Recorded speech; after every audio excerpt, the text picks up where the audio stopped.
Hello friends, good morning. কেমন আছো তোমরা সবাই? আশা করি তোমরা সবাই ভীষণ ভালো আছো, সুস্থ আছো। আমিও ভীষণ ভালো আছি। আরও একটা নতুন মিনি ব্লগে তোমাদের সবাইকে স্বাগত জানিয়ে আজকের ভিডিওটা স্টার্ট করছি।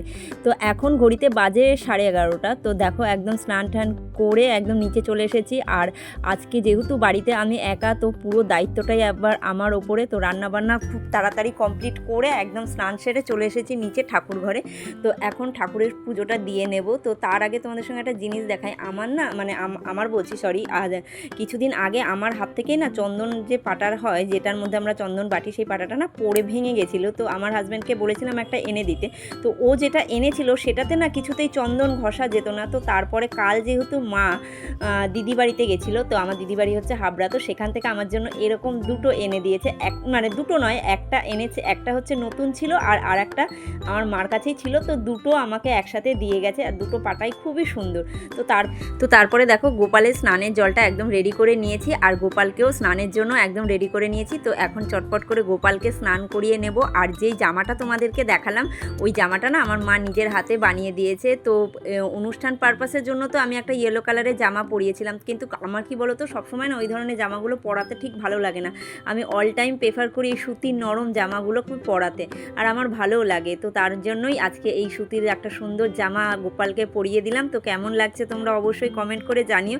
তো তারপরে না পুরো পুজোটা আর তোমাদের সঙ্গে শেয়ার করিনি, পুরো পুজোটা হয়ে যাওয়ার পরে তোমাদের সঙ্গে একটুখানি শেয়ার করলাম। তো তারপরে তাড়াতাড়ি করে পুজোটা সেরেই একদম ওপরে চলে এসেছি, তার কারণ এখন রেডি হয়ে যাচ্ছি হচ্ছে মেয়েকে আনতে। আর তোমাদেরকে তো বললাম এই ছাতা আর এই ব্যাগ, এটা তো আমার কাছে সবসময়ই থাকে।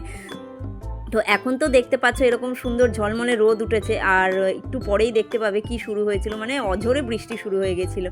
তো আমি না এত তাড়াহুড়ো করে এখানে বেরোচ্ছি, আমার প্রচণ্ড গরম লাগছে, কি বলবো তোমাদেরকে বলে বোঝাতে পারছি না। আর যেহেতু বাড়িতে একা, তো তার জন্য না একদম তালা ঠালা দিয়ে তারপরে যাচ্ছি। আর আমাদের ওই ক্লবসেল গেটটা এত টাইট, দিতে আমার অবস্থা খারাপ হয়ে গেছিলো। তো তারপরে দেখো ছুটতে ছুটতে টোটোতে উঠেছি। তো উঠে একদম সোজা চলে যাচ্ছি মেয়ের স্কুলে। আর দেখো একদম বলতে বলতে স্কুলের গেটের সামনে পৌঁছেই গেছি। আর আমি আমার মেয়েকে স্কুলের এই সেকেন্ড গেটটা থেকে নিই, কারণ এখানে ভিড়টা একটু কম হয় বলে এখান থেকেই আমি আমার মেয়েকে নিই। আর তারপরে দেখো অঝোরে কীরকম মেঘ করে বৃষ্টি শুরু হয়ে গেছে, দেখতে পাচ্ছ। এখনও কিন্তু আমাদের মেয়েদের স্কুলের গেট খোলেনি, আমি এখনও টোটোতে বসে আছি।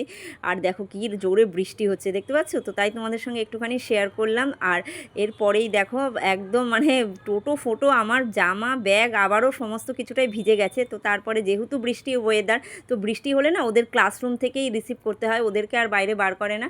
তো তারপরে সোজা ক্লাসরুম থেকে ওকে নিয়ে এখন চলে যাচ্ছি হচ্ছে সোজা বাড়ির দিকে। আর দেখো আমার মেয়ে দুষ্টুমি, বৃষ্টি হলেই যে ওর কী মজা হয়, কি বলবো, যেখানে জল ও সেই খান থেকেই যাবে, সাইড থেকে যাবে না। আর ওর বৃষ্টি হলে ভীষণ আনন্দ হয়। আর এখানে টোটোতে বলতে বলতে যাচ্ছিল যে একটুখানি দাঁড়াও না, আমি একটুখানি বৃষ্টিতে ভিজবো। তো তারপর দেখো কীরকম জলের মধ্যে দিয়ে দেখেছো কীরকম জলের মধ্যে দিয়ে যাচ্ছে। বদমাইশি যে যত বড় হচ্ছে, বদমাইশিগুলো তত যেন বাড়ছে। তো এরপরে দেখো এইগুলোই হচ্ছে কী বলো তো, স্মৃতি। একদিকে ভিডিও যেমন করা হচ্ছে, এগুলো কিন্তু আমার কাছে একটা স্মৃতি হয়েও রয়ে যাবে সারা জীবনের জন্য। তো তারপরে দেখো ও এখানে কিছুটা মজা করে নিল, আর আমিও সেই সুযোগে কিছুটা ভিডিও করে নিলাম। তো তারপরে দুজনেই প্রায় অর্ধ ভিজতে ভিজতে বাড়ি এলাম। তো ও তো হালকা ভিজেছে, কারণ হচ্ছে ওর নিচের ড্রেসটা ভিজে গেছে। আর আমার তো কি বলবো, ব্যাগ থেকে লেগিংস চুড়িদার সমস্তটাই প্রায় নিচের দিকটা ভিজে গেছে। তো তারপরে দেখো এই যে ছাতাগুলো এখানে মেলে দিলাম। তো এরপরে আর কোনো ভিডিও করিনি, এইটুখানি ভিডিও তোমাদের সঙ্গে শেয়ার করলাম। আর দেখো ছাতাটাও গেছে এখানে ছিঁড়ে। তো আমার ভিডিওটা কেমন লাগলো তোমরা অবশ্যই কমেন্ট করে জানিও। ছোট্ট একটা মিনি ভিডিও তোমাদের সঙ্গে শেয়ার করলাম, অবশ্যই কমেন্টে জানিও। তো চলো এখনকার মতো তোমাদেরকে সবাইকে জানাই টাটা, বাই বাই। তোমরা ভালো